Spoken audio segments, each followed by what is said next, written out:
Hey peeps, what's happening? This is my first posted video of how to English Ninja USA. So basically I just thought I'd help you guys out with a little bit of information regarding capturing outposts undetected. It's no easy feat, especially when you're soloing it, so obviously if you've got a buddy to team up with, it'll make it all the more sweeter. Believe me, it just makes it a ton of fun, especially once you've completed the game and you manage to get yourself resetting all the outposts. It just adds a whole new element and stacks of replayability. So sit back and enjoy. I have played this on hard, so it does make a little bit of difference to how quickly the enemies can react, as well as how they will be able to go in from detecting you, and also in terms of their tactics, accuracy and whatnot. So the idea behind this is to make sure that you can capture the objective, the outpost, as quickly and efficiently as possible. And what you'll need to do is obviously make sure that you don't get spotted. Easier said than done. It does take a bit of planning and execution before you go ahead with it. So yeah, just after this clip I will show you my approach to one of the outposts. This method can be used on pretty much every single outpost, but each one has its own unique deployment and execution. So the style's the same, the execution might be just slightly different. So yeah, just sit back and enjoy, and I will get back to you in a second. So yeah, it's just a wingsuit dive on approach to one of the outposts, spliced in with another one. So hope you guys enjoy it, and I'll catch you soon.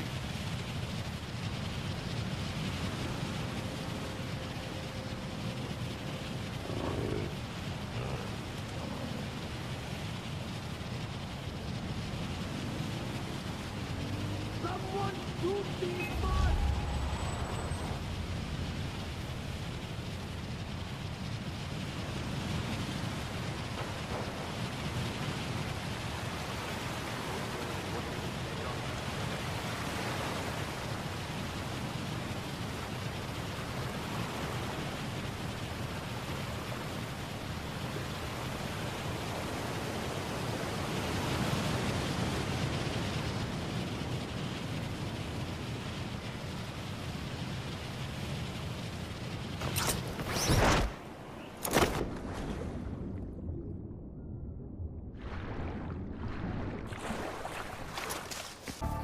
Okay, so I hope you enjoyed that. Here I am on one of the other cliff faces, just about to make that approach on my waypoint.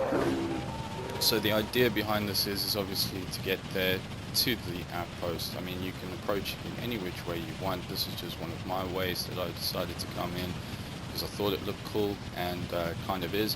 The idea behind it is obviously when you want to approach an outpost, you want to do it while undetected. So if you do decide to come in on a wingsuit or in on the buzzer, anything like that, you want to just make sure that you are, of course, keeping yourself a good fair distance away from it. If you do decide to go in a good 100 or so meters before the approach as your drop off, that way they won't hear you coming in, let alone see you as well. And also remember that if you're approaching an outpost during the daytime, you are going to be more visible. So you start off first by scanning from a safe distance, well crouched of course, to see how many enemies you can target and mark to help see their patterns. Good idea that I used is obviously using the camera. It is slower, so don't use it while moving. Keep it while you're using it in a stationary position, and then as you start making your approach, keep yourself obviously using the foliage as cover to keep yourself a little bit more secure, and then obviously using your weapons at hand or the camera to mark as much as possible. Now obviously the enemies will rotate in their formations and patterns. I've noticed that some stick to a regular pattern, some are a little bit more infrequent, which is quite cool because it just means that it's a little bit more normal in terms of realism, if you can call that in a FarCry game. But it's a huge change from your FarCry 2 or even FarCry 3 days, which I played and loved. this feels a lot more fluid and a lot more intuitive, and the fact that the outposts are all unique in their own respective ways means that there's many different ways of executing it. So like I said in the beginning of the video, the style is the same, the execution is more or less different. What I would recommend is obviously getting your upgrades up as much as possible before you start tackling outposts. You can be doing this through karma events, or even from completing the story missions. Building up that skill tree as much as possible obviously will make it a lot easier for you. Now, one thing I have noticed is that the enemies, as I said before, do react really quickly and really efficiently in the hard mode, much more so than what they did in FarCry 3. So it does show there is a huge difference in AI in this game than what there was beforehand. You want to make sure that when you are approaching an outpost, to cover it from as many angles as possible. Of course, if you have got a buddy helping you out in the co-op mode, it makes it a heck of a lot easier, because you can cut down the observing part pretty quickly. So I've decided to approach it from the back, because I've noticed that their weakest point is at the back as opposed to the front, where they have got a mortar pointing towards the front entrance, as you can see here, and also the machine gun which was pointing towards me on my approach in. Noticing it from the back, there doesn't seem to be much activity going on here, so I figured this was one of the safest approaches. Now this can change between outpost to outpost, but what you want to remember is, of course, is that it depends on your style of play. Some people want to go in all guns blazing, which is fine, but if you want to get one of the unlocks, you do need to capture an outpost twice without being detected. Now, undetected means no one spots you. It doesn't mean no alarms are raised, it means no one spots you, so no warning bells or anything like that go off whatsoever. When approaching, I have used the hunting syringe to help me scout for enemies that won't be visible immediately. Yes, it is a bit of a cheat, but it's in the game, so use it to your advantage if you can. As you can see, there's somebody below me here, there's somebody to the right that I probably wouldn't have seen if I wasn't using that hunting syringe. So, on the approach, I try and go for the alarms as quickly and quietly as possible. If there are guards in the way, make sure you dispose of them quickly. It just makes it a lot easier for you in the long run. I've noticed the patterns, as you've seen, that the heavy does tend to rotate by going in and out of the building towards the front.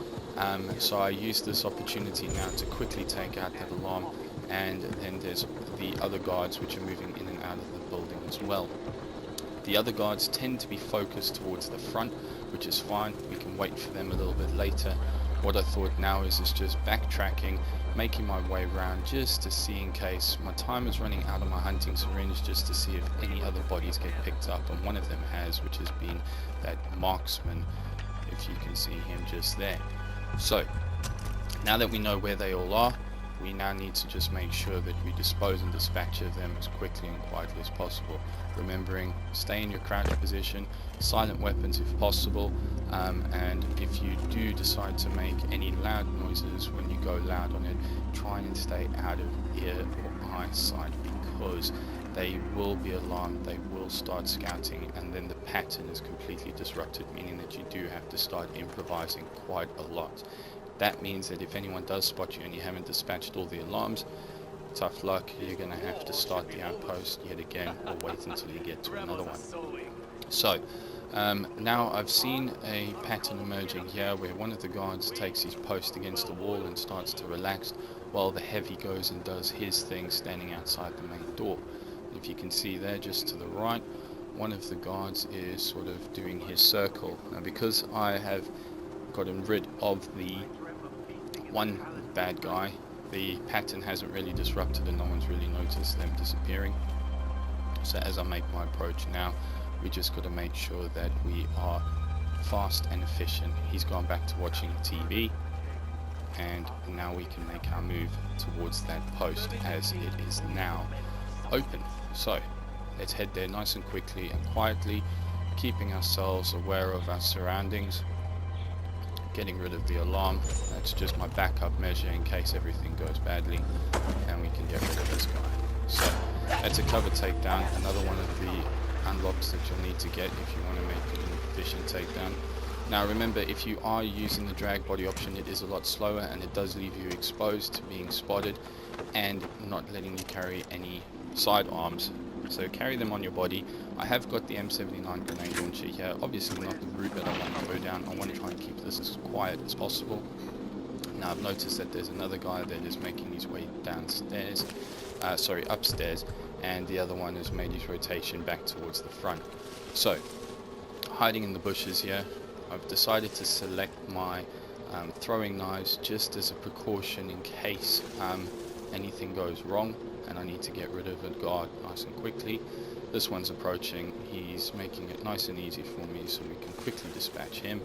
He's down, dragging away out of line of sight, and then quickly drop his body down back into another position.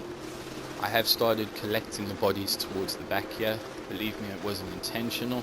It does add for comedy value because towards the end I think there's about 7 or 8 bodies there, but it was just one of the best places to put them I found on this particular outpost, making it a lot easier for me to ensure that their bodies weren't discovered. So if you remember, you saw the heavy, he waits there for a while, goes forward and then comes back, waits, and then goes back and walks into the building. So now we are waiting for him to make his motion in towards the building, where I'm going to take him out while the other guard's relaxing.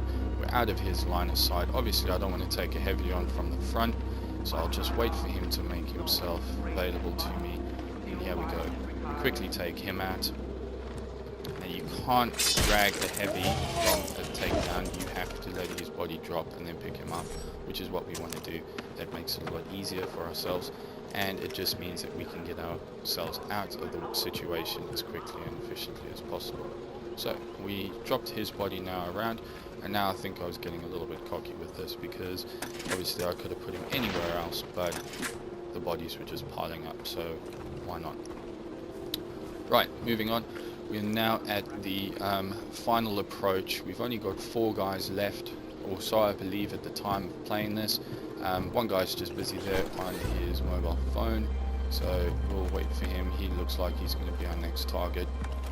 As you can see the pattern emerging now, they tend to do the same routine over and over because nothing has been disrupted. He is now walking back towards the ladder, so we'll get rid of him, quickly turn around to make sure that the other guy hasn't made his rotation towards the back, which he hasn't. We're completely fine there. Right, so we've got the body down. Try and pick him up. No, we're going to stab him.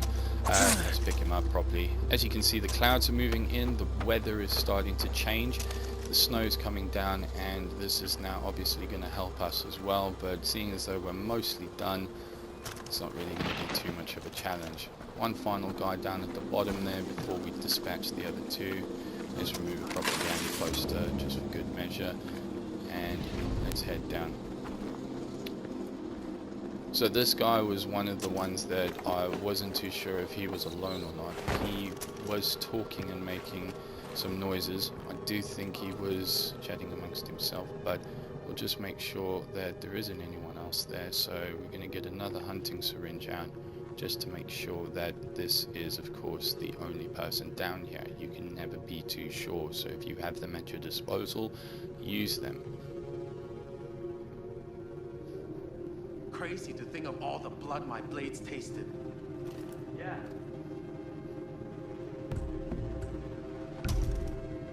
Okay, so we can see there's nothing else there. Looks like he's just been talking amongst himself. So he's going to make an approach. Now this is where it can be very difficult. If you're not quick enough, they will set the alarm bell. So you've got to make that attack as quickly as possible before the warning meter fills and starts setting off alarm bells, because even if no one else can see him, they can hear him, and him shouting and screaming for help is obviously going to start causing alarms.